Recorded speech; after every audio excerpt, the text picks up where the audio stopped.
బైబిల్లో మా టీచర్ అమ్మ చెప్పేది, శిరోమణి టీచర్. ఈయన కులం ఉందా? ఈయన కులపిచ్చి మనిషా?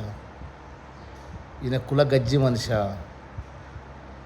ఒక్కొక్క అంటే ఎంత ఏం మనిషి అయినా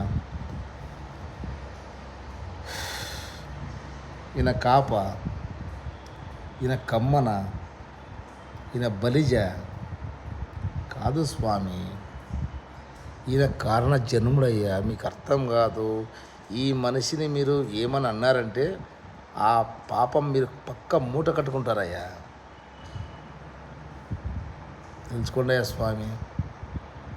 ఈయన కాప, బలిజ, కమ్మన, క్రిస్టియన, హిందువా, is only one Indian bro. Please understand. అర్థం చేసుకోండి.